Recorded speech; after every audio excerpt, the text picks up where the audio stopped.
Waalaikumsalam warahmatullahi wabarakatuh. Alhamdulillahirabbil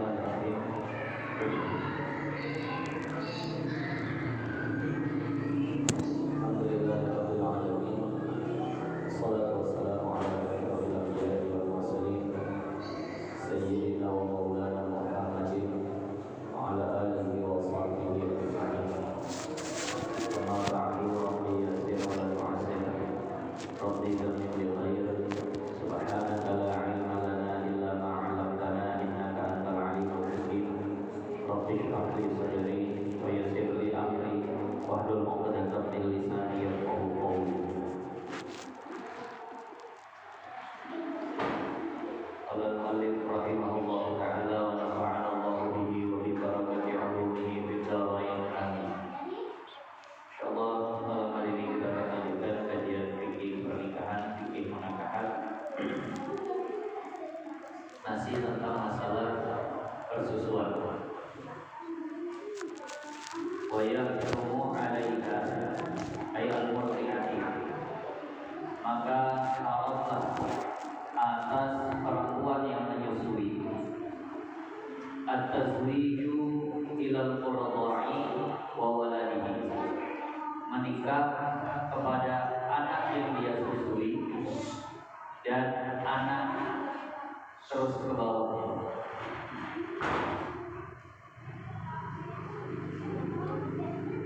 Jadi awalnya seorang ibu susuan dengan anak orang tua, seorang perempuan dengan anak orang tua nggak ada hubungan mahram. Seandainya anak itu tumbuh besar mau nikah sama perempuan itu boleh. Tapi ketika terjadi persusuan, maka terjadilah kemahraman. Maka nggak boleh lagi ibu susu itu, anak-anak di belakang jangan ribut ya. Yang perempuan jangan ribut. Jadi maka menjadi mahram, arti jadi menjadi mahram itu adalah diharamkan menikah kepada anak yang dia susui. Itu juga kepada cucu dari anak susuan, itu bahasa kita cucu susuan. Di anak perempuan, anak susuan ini punya anak terus ke bawah, itu semua menjadi mahram. Wa in safala, terus ke bawah, semuanya jadi mahram.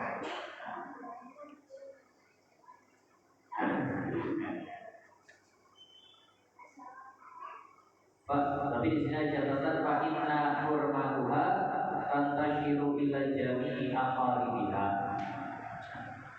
wa hurmatuhu la tantashiru illa ila furu'ihi.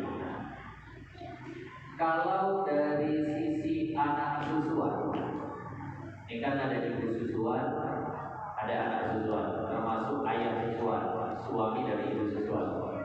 Kemahraman anak ini itu nyebar kepada seluruh karib kerabat daripada ibu susuan dan ayah susuan. Kepada anaknya ibu susuan, anak kandungnya, ini namanya saudara susuan, mahram. Kepada kakak dari ibu susuan, mahram. Kepada adik dari ibu susuan, mahram. Kepada uak paman dari ibu susuan, mahram. Tapi memandang ibu susuannya kepada anak susuan ini nggak nyebar. Dia hanya lurus ke bawah. Anaknya, cucunya, nah itu barulah mahram. Tapi kalau anak susuan yang punya abang, itu sama ibu susuan itu nggak mahram. Nah jadi dia hanya kalau dari sisi anak ini lurus ke bawah kan, anak cucu cicit seterusnya. Tapi kalau si anak ini kepada ibu susuannya, ini apa? Kakaknya mahram, abangnya mahram, ibunya mahram, anaknya mahram. Nah, gitu. Kita diingatkan lagi di sini. Wa man tasaba ilaihi. Nah,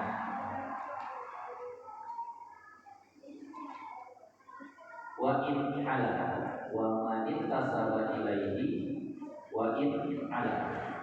Guna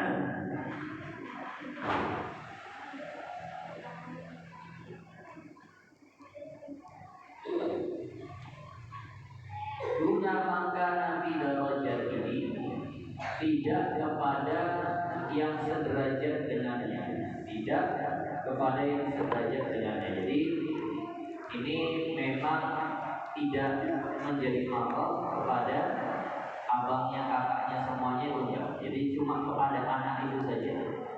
Sekali lagi ya dijelaskan supaya tak sama. Ini ada seorang anak atau ada 3 bersaudara.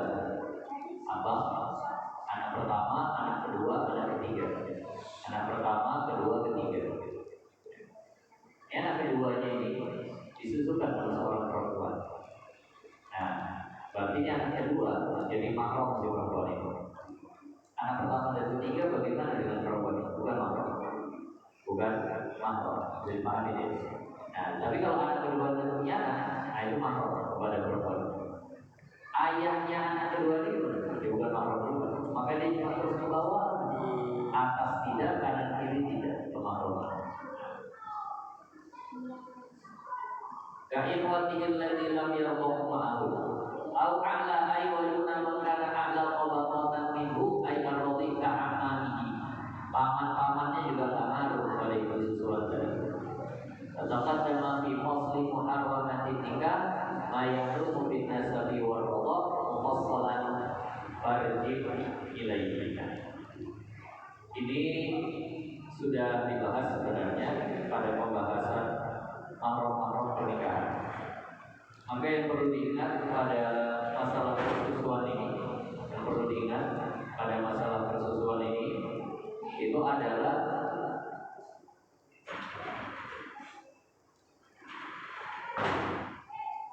kalau seandainya terjadi persusuan, syaratnya itu diingat. Syaratnya adalah yang pertama menyusunya itu 5 kali masa susuan.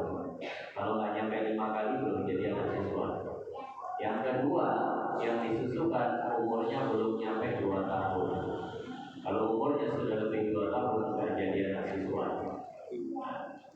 Kemudian yang perlu diingat, ini menyusunya baik memang langsung ataupun dalam botol, ya. Udah di botol itu juga masuk.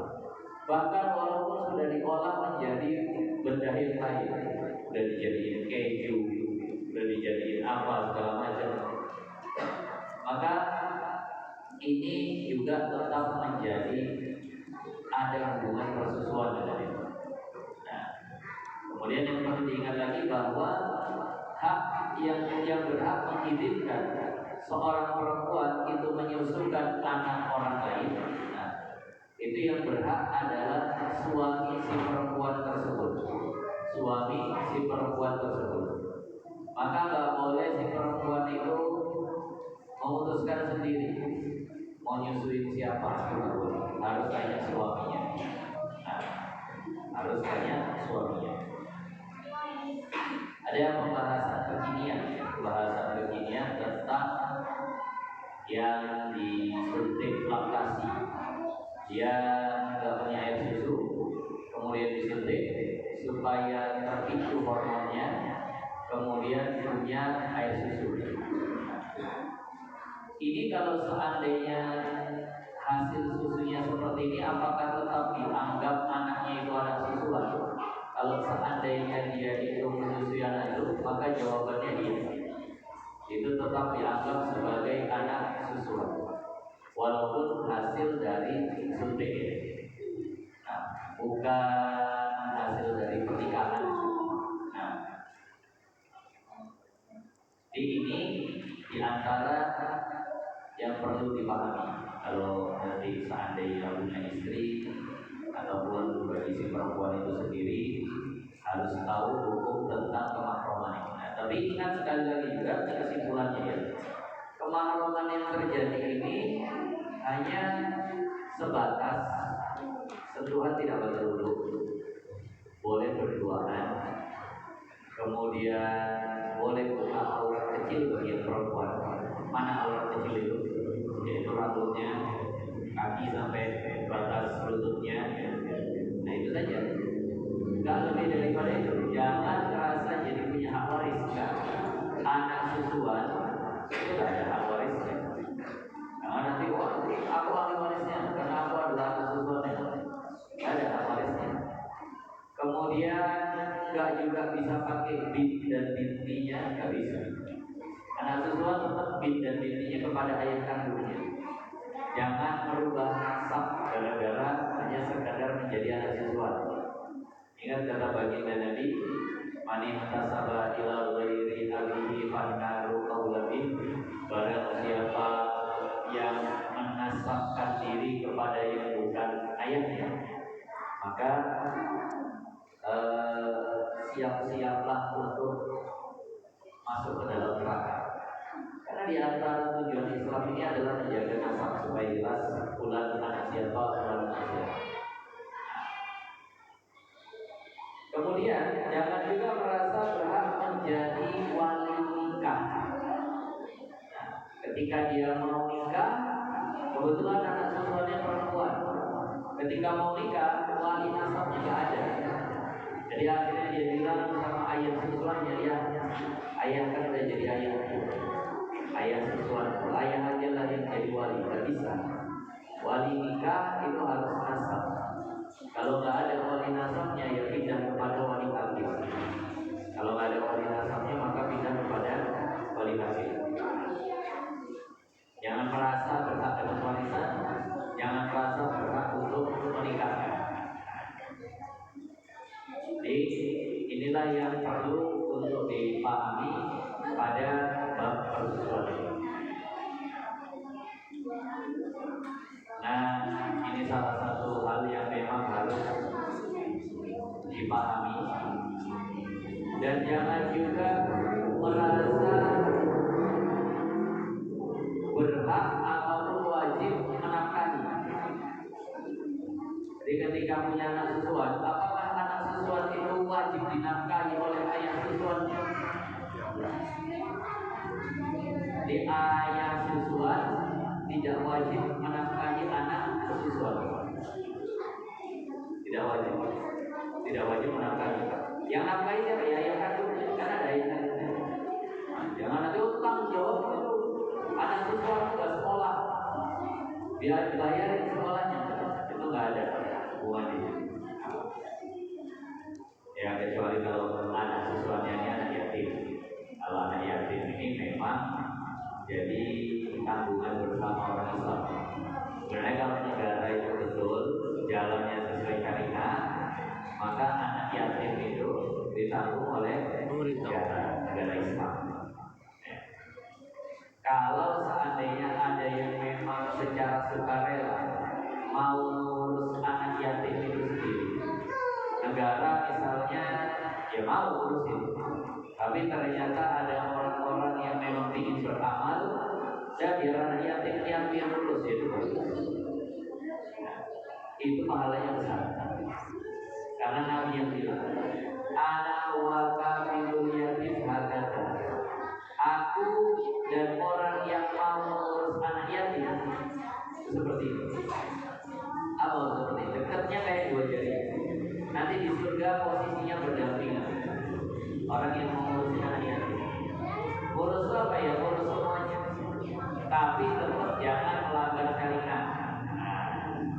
Ini kadang urus anak yatim, tapi akhirnya melanggar syariat. Gimana itu? Udah kayak anak kandung, salaman, kemudian buka aurat di depan anaknya padahal udah balik anaknya, ya tidak boleh. Nah, maka menanggung anak yatim itu, ngurusin anak yatim, gak mesti dibawa tinggal bersama dia. Pokoknya kalau dia butuh makan bilang sama aku. Pokoknya kalau dia mau sekolah bilang sama aku. Pokoknya kalau dia mau ada keperluan beli bajunya atau bilang sama aku. Aku yang akan memberikan, aku yang akan menafkahinya. Tinggalnya di mana? Jangan sama kami. Adalah dia tinggalnya mungkin di asramanya saja, di panti asuhannya saja. Karena kalau sama kami nanti payah, kamar jadi satu, kalau panti asuhannya kan memang udah ada asrama-asramanya. Tapi harus itu dia bilang sama aku. Boleh begitu, boleh. Dan ini pahalanya besar.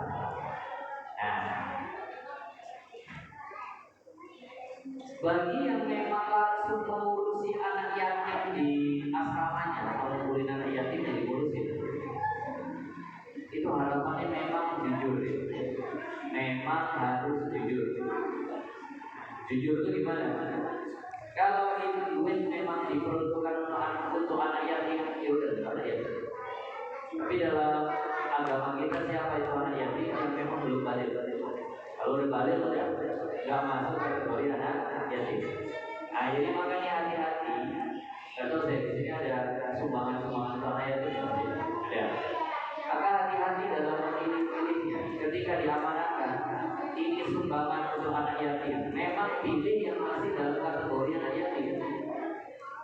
Jangan dikasih kepada yang sudah balik.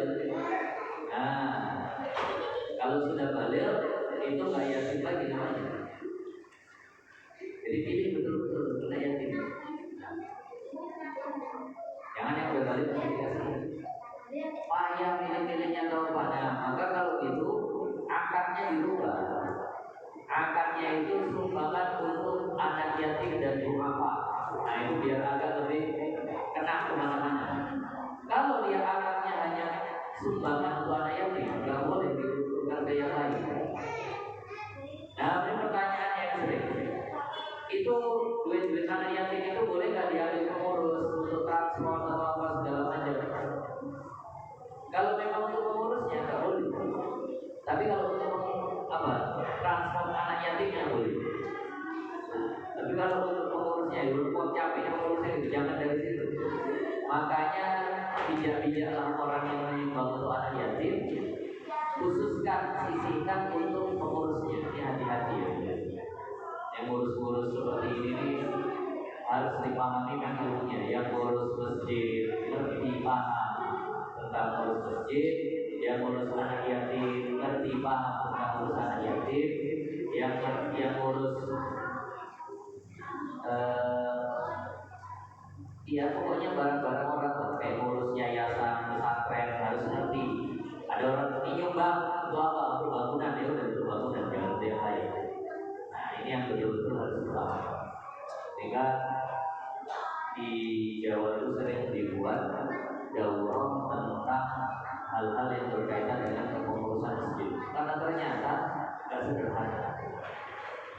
Pengurus masjid itu sebenarnya tugasnya apa saja, bagaimana ini itu segala macamnya, sampai dibahas di barang-barang inventaris masjid yang memang punya masjid boleh nggak dipinjam-pinjamin ke orang-orang itu dibahas.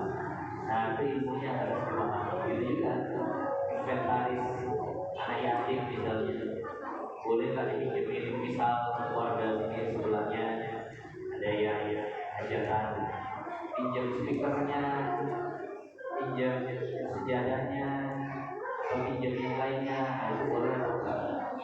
Ini kadang memang kalau dipelajari terkesan kaku, tapi memang begitulah hukumnya. Ini termasuk pengurus masjid itu tanggung jawabnya menjaga kebersihan dan ketenangan masjid. Nanti di bawah masjid, ini anak-anak seperti ini tanggung jawab pengurus masjid. Boleh nggak anak-anak itu lagu? Nanti akan dibahas itu. Kalau anak yang bikin keributan, itu boleh diizinkan kalau orang tuanya ikut masuk. Kalau nggak diizinkan. Sampai seperti itu. Kenapa? Karena akan mengganggu aktivitas masjid, baik itu pengajiannya, sholatnya atau yang lainnya. Jadi memang terkadang ada hal-hal yang luar belajar. Belajar itu harus ikut orang tua. Kalau ternyata bisnis itu pengurus masjid berhak untuk melarang anak datang ke masjid. Nah, boleh kadang boleh ketika memang tidak mengotori dan tidak mengganggu kenyamanan masjid. Memang pas lagi kosong, pas lagi kosong nggak ada kegiatan ibadah, nanti pas lagi sholat justru mereka sudah keluar. Kecuali yang sudah mumayyiz, sudah mumayyiz itu bagaimana? Yang memang nggak bikin keributan. Saya punya anak saya itu nggak saya suruh datang ke masjid sebelum memang dia bisa tenang. Kalau seandainya nggak bisa tenang, nggak akan saya suruh. Kenapa? Karena sampai ada hukum dari para ulama, berdosa wali seorang anak kecil yang membiarkan anaknya ke masjid lalu membuat keributan, berdosa. Itu sampai difatwakan seperti itu. Seperti berdosanya seorang orang tua yang membiarkan Al-Quran dipegang oleh anak kecil lalu akhirnya dipinjam-pinjam, dicapa-capa, itu berdosa. Nah, maka syiar agama itu harus dijaga. Jangan sampai terhinakan walaupun sama anaknya nggak berdosa, anaknya nggak berdosa, tapi orang tuanya yang berdosa. Bahkan di dalam itu nanti akan termasuk berdosa juga semua orang yang tidak melarang anak-anak yang bikin keributan di masjid. Nah, kemarin saya baru ikutin juga, tapi secara online. Daurah tentang itu tadi. Jadi memang disampaikan seperti itu. Maka termasuk amar ma'ruf nahi munkar adalah melarang anak-anak membuat kemungkaran. Dan kemungkaran itu apa? Bikin keributan di dalam masjid. Ada sebuah hadis, walaupun hadisnya ini dipermasalahkan riwayatnya, itu dikatakan jaga masjid-masjid kalian minal sibyan wal majaniyah, daripada anak-anak kecil dan daripada orang-orang gila. Kenapa? Karena dia akan menghinakan masjid, akan merendahkan masjid. Nah, ini mungkin kalau masjid ini akhirnya perlu dimusyawarahkan tentang anak-anak, karena sudah sampai mengganggu nyaman kita ngaji di sini. Dibilang tidak bisa. Dari bilangnya berarti jangan lupa dari sana. Nah, jadi ada yang perlu dimusyawarahkan gimana biar ketika ngaji syiar Islamnya itu terberani. Biar mereka biasa nggak begitu cara ini. Mereka akan terbiasa duduk di masjid. Anak saya insya Allah kalau ditengok jadi. Kenapa? Karena orang tuanya itu yang begitu cara ini. Nah, begitu cara ini. Jadi kalau seandainya mereka dibiarin, mereka mau ke masjid, tapi mereka tak mau ibadah dari masjid. Ini yang nanti kalau jadi BKM, datangnya pas acara ya, pas ngajinya nggak ada. Nah, dia mau terlibat dalam masjid, tapi nggak mau dalam ibadahnya. Dikhawatirkan begitu. Ketika jadi pengurusan, kan ada pengurusan begitu. BKM-nya, bendaharanya, sekretarisnya ada namanya. Kalau pas lagi rapat ikut, tapi pas ibadah nggak mau. Nah, dikhawatirkan mereka nggak paham bahwa masjid itu seperti ibadah. Jadi maka dalam mazhab Syafi'i itu termasuk yang harus diingatkan bagi orang-orang yang ya tapi ingatkannya memang dari jauh. Nah, bagaimana caranya? Ada beberapa masjid yang langsung melarang anak-anak nggak boleh masuk ke dalam. Jadi silakan di luar. Masjid Darul Haq yang memang itu banyak para ulamanya di daerah di sewa daerah luar Alim. Anak-anak yang sama sekali nggak boleh masuk ke dalam. Dan di luar mereka diawasi. Yang ribut dari luar. Nah, jadi ini bukan satu hal yang sebenarnya nggak ada hukumnya, tapi memang ini ada hukum. Jadi kalau memang mau dimusyawarahkan bagaimana kira-kira cara atasinya sudah. Nah, kalau memang mereka nungguin makanan dan makanan belum dipulang, harus dipulang. Kenapa? Karena kita supaya tidak terganggu ritual sholat atau yang lainnya. Ada sebagian musik ketika kecuali memang orang tuanya berarti yang duduk di sebelah orang tua. Ini yang tipe di masjid ini. Sampai rumah ya. Tapi kalau dalam masjid jadi saya nggak ada yang ngurusin. Kan harus diurusin. Jadi ini adalah tanggung jawab. Bagaimana ngurus anak yatim kita perlu ilmunya. Ngurus masjid kita ada ilmunya. Hal-hal yang lain ada ilmunya. Saya pernah sampai agak salah menilai saya beruzon pada satu pengurus yang keras betul sama anak. Pulang dalam hati saya kok begitu kan. Ternyata setelah saya pelajari memang itu tugas menjaga ketenangan orang ibadah. Itu bagian tugas dari pengurus menjaga keuangannya supaya diarahkan dengan yang benar, menjaga kebersihannya supaya masjid itu tidak kotor, menjaga ketenangannya supaya orang yang ibadah itu tidak terganggu. Itu adalah tugas pokok utama daripada BKM, Badan Penasiran, kalau di Jawa DKM, Dewan Kemakmuran Masjid.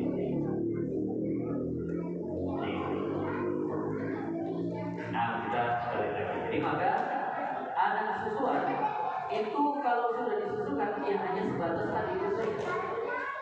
Kalau dinikahi, disentuh tidak batal, buka aurat di depan anak atau orang tua susuannya itu kalau aurat kecilnya itu boleh, tapi tidak ada istilah menafkahi, tidak ada juga istilah berhak menjadi wali, tidak ada juga hukum dia itu dapat warisan. Ini perhatikan, ini yang sifatnya susuan. Apalagi yang sifatnya hanya sekedar angkat yang jadi mahram, tidak.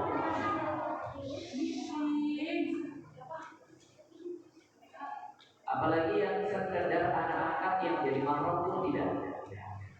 Jadi kalau seandainya sekarang ini banyak orang yang kebablasan di situ, itu karena kekurangan ilmunya. Bahkan sampai ada anak-anak angkat yang dimasukkan kakak, kemudian dirubah nasabnya. Nah, ini bahaya. Yang seperti ini berbahaya. Jangan pernah memalsukan nasab orang, karena di sini akan banyak hukum yang berkaitan ini. Akan kalau bukan anaknya tapi dijadikan anaknya, lalu dianggap anaknya, lalu nanti akhirnya ditetapkan jadi ahli waris, berarti dia ada makan hak orang. Seharusnya dia nggak ada. Seharusnya anak cuma 3. Gara-gara dia dimasukkan anak jadi 4. Dia jadi dapat hak waris. Nah, maka ini yang 3 berarti kemakan haknya sama dia. Jangan sampai seperti itu. Jangan berani-berani. Makanya hukum agama ini penting untuk dipelajari biar hidup ini nggak salah-salah, biar hidup ini nggak ngawur ke sana sini. Gitu.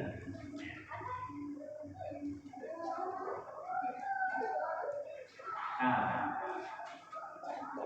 kemudian ini kita masuk kepada faslun fi ahkami nafaqatil aqarib, pasal tentang hukum-hukum nafkah. Termasuk pasal yang penting ini mungkin nanti akan cukup panjang dibahasnya. Kenapa? Karena seseorang harus tahu siapa yang harus dinafkahi. Jangan sampai ada orang yang wajib dinafkahi tapi nggak dinafkahi, berdosa seperti itu. Ada orang-orang yang wajib dinafkahi tapi dia biarkan, ini berdosa. Wa nafaqatu ma'budatun minal infaqi wa huwal ikhraj. Kata nafaqah itu diambil dari kata infaq yang artinya mengeluarkan. Yang artinya adalah mengeluarkan. Itu infaq. Wala yusta'malu illa fil khair. Tapi tidak dia dipakai kecuali untuk kebaikan. Jadi kalau bahasa infak itu pasti untuk kebaikan. Kalau dikatakan dengan bahasa infak yang tadi itu. Walin nafaqati asbabun salasatun. Dan sebab seseorang itu wajib menafkahi orang lain atau sebab seseorang itu berhak mendapatkan nafkah dari orang lain, sebabnya itu ada 3. Nah, sebabnya itu ada 3. Apa itu? Wa dzakara al-musannifu al-qarabatu wal milkul yamin waz zawjiyyah. Yang pertama adalah kekerabatan. Itulah anak, hubungan darah ya. Hubungan darah itu akan menyebabkan seseorang itu wajib memberikan nafkah. Kita punya anak itu wajib kita tanggung nafkah. Bahkan kalau kita punya ibu atau ayah yang udah nggak sanggup kerja, yang miskin, nggak punya uang, nggak punya tabungan, maka itu wajib untuk kita nafkahi. Yang saat ini punya orang tua, kalau orang tuanya itu tidak sanggup kerja, kalau orang tuanya itu tidak sanggup, nggak punya duit lagi, maka ini wajib bagi anaknya untuk menafkahi sama ayahnya. Nah, wajib. Jadi kalau ada yang sama ayahnya kelaparan, terus dia nggak ngasih makan, berdosa. Ini namanya nafkah dengan hubungan kekerabatan. Begitu juga abang adik, ada abang kita, kakak kita, adik kita yang memang betul-betul nggak bisa kerja dan dia miskin, maka wajib untuk kita nafkahi. Siapa yang menafkahi? Saudaranya. Kalau ayahnya udah nggak bisa nafkahi, kalau ayahnya masih bisa nafkahi, ayahnya. Itu yang pertama. Yang kedua, wamilkul yamin dan kepemilikan budak. Ini sebab nafkah yang kedua. Kalau seseorang ada memelihara atau memiliki budak, dulu sekarang nggak ada, beli budak. Habis itu harus dimiliki bagaimana? Wajib dikasih nafkah, kasih makan, kasih pakaian, kasih tempat tinggal. Nah, itu. Juga termasuk dari itu adalah hewan-hewan yang kita pelihara. Ada yang pelihara kucing, wajib kasih makan. Ada yang pelihara ayam, ada yang pelihara kambing, pelihara lembu, nggak boleh dibiarin kelaparan, itu namanya menyiksa. Kalau memang nggak mau kasih makan, lepasin. Kalau mau dipelihara, wajib kasih makan. Nah, jadi al-milkul yamin ini termasuk juga yaitu kepemilikan hewan tadi. Ini sebab kedua, wajib menafkahi. Sebab ketiga, wazawjiyah dan hubungan suami istri. Ketika seseorang sudah menjadi suami istri, maka akan muncul kewajiban dan hak nafkah di situ. Suami wajib menafkahi istri, istri berhak menerima nafkah dari suami. Tiga, hubungan darah, hubungan tuan dan budak atau tuan dan peliharaannya. Yang ketiga adalah hubungan suami dan istri. Ini adalah tiga sebab wajibnya seseorang memberi atau mendapatkan nafkah. Nah, ini termasuk penting supaya kita tahu ada nggak orang-orang yang ternyata kita abaikan nafkah. Ya, dia. Ini biasa banyak dikenal nanti kakak dan abang. Kan betul. Kalau kakak kita nggak bisa kerja karena sakit, abang kita nggak bisa kerja karena sakit, duit tabungannya nggak ada. Kalau ayah kita masih punya duit, ayah kita yang wajib menafkahinya. Ke ayah dulu. Karena itu kan anak dia. Tapi kalau ayah yang nggak sanggup, baru pindah kepada abang, adik, saudara-saudaranya. Nah, ini perlu nanti kita akan diberikan nanti di pertemuan berikutnya. Berdagang musaniku sabar awal ini akan bahas tentang kerabat yang berhak menerima nafkah dalam perayaan. Ya.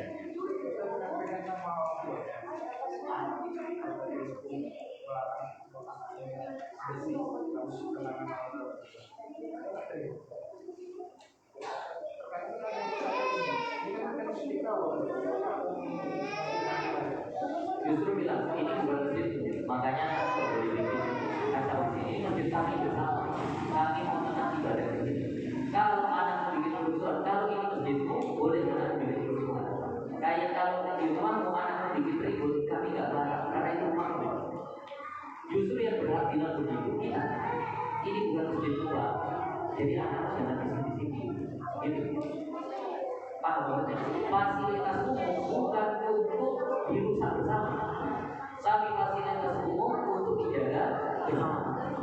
Kalau bahasanya itu berarti pengertian fasilitas umum boleh dirusuhi bersama. Makanya di sini butuh kekompakan jamaah. Nah, tapi memang bahasanya harus betul, bahasanya harus pas. Makanya saya bilang buat peraturan jelas. Anak-anak juga nggak boleh sholat di dalam, udah keluar aja. Pas ngaji di luar aja. Ada yang ngawasin, bising. Ya ini yang ngawasin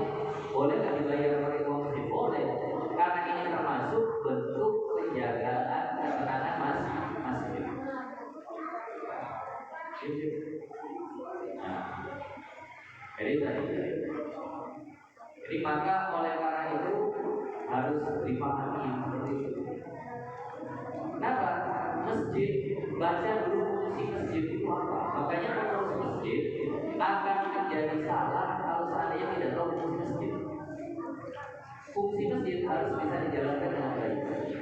Sholat, majelis zikir, majelis ilmu, akad nikah, dan sholat jenazah. Dalam mazhab Syafi'i ini main aja fungsi masjid. Dalam mazhab Syafi'i fungsi masjid cuma main aja. Sholat, majelis zikir, majelis ilmu, akad nikah, dan sholat jenazah. Lima ini. Mohon maaf, kurban itu bukan fungsi masjid. Menyembelih hewan kurban itu bukan fungsi masjid. Nah, maka yang lima ini harus bisa dijalankan dengan tenang. Sholat kalau ada yang bising berarti fungsi masjid terganggu. Harus dihilangkan yang mengganggu itu. Begitu. Jadi maka oleh karena itu kita minta, Pak, kami tidak melarang anak bapak kemari kalau dia tak ada dosa. Gimana kalau rumah bapak ada yang datang kemudian bikin ribut di rumah bapak? Bapak terima Pak? Anak saya, anak-anak ini semua datang ke rumah bapak, terus bapak lagi sholat ribut, bapak lagi nonton TV ribut, bapak terima? Itu masih pilihnya satu orang, cuma satu, bapak yang berdosa. Bapak udah gak terima. Lah ini milik umat, milik Allah. Masa boleh ribut di sini? Kan gitu. Oh tapi anak-anak pergi masjid, silahkan di antara kemarin ketika gak ada orang sholat. Silahkan. Di situ kami gak ada masalah. Mau ribut dia dari jam 8 pagi sampai jam 12, silahkan. Bisa begitu. Silakan santai. Tapi kesepakatannya jangan bikin rusak. Jangan ada yang dirusak gitu. Jangan ada yang dirusak. Nah, ini minta izin. Makanya itu tadi harus dipahami. Ada orang sholat, memang dua sholat. Ada yang baca Quran, yang baca Quran suruh diam. Baca Quran tuh suruh diam. Bismillahirrahmanirrahim. Orang lagi pada sholat. Orang ibadah kok suruh pulang. Kenapa? Karena fungsi utamanya itu adalah sholat. Jadi ketika masuk waktu sholat, yang baca Quran suruh diam. Kalau yang baca Quran suruh diam, yang ribut disuruh berhenti. Nah, jadi maka oleh karena itu harus paham memang.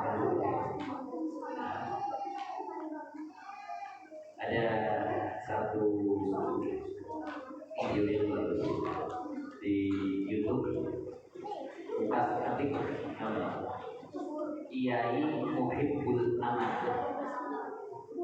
Muhibbul Aman, segala hal yang berkaitan dengan masjid itu beliau yang buka doa. Silakan itu ada 3 bagian, part 1, part 2, part 3. Tonton sama-sama sama pengurus masjid biar terbuka. Memang ada beberapa yang kita waduh lumayan, tapi minimal kalau kita salah nggak semuanya salah. Ada yang bisa kita amali. Nah itu nanti silakan dibahas sama-sama dulu. Beliau itu orang yang sangat luar biasa keimanan. Beliau kalau tahu yang memfatwakan haramnya sponsor, beliau yang keluarkan fatwa. Beraninya beliau, tegasnya beliau. Habis beliau dihujat nggak peduli beliau, berarti beliau nyelamatin umat. Jadi beliau yang memfatwakan haramnya sponsor. Jadi itu alasan yang berbeda. Tapi ada saudara. Alhamdulillahirabbil alamin. Shallallahu wassalamu ala asyrofil anbiya'i wal mursalin sayyidina wa maulana Muhammadin wa ala alihi wa sahbihi ajma'in. Allahumma arzuqna ilma warzuqna fahma warzuqna amala. Rabbana taqabbal minna innaka antas samiul alim. Rabbana atina fid dunya hasanah wa fil akhirati hasanah wa qina adzabannar. Sallallahu alaihi sayyidina Muhammad walhamdulillahirabbil alamin. Subhanallahumma bihamdika asyhadu an la ilaha illa anta astaghfiruka wa atubu ilaik. Assalamualaikum warahmatullahi wabarakatuh.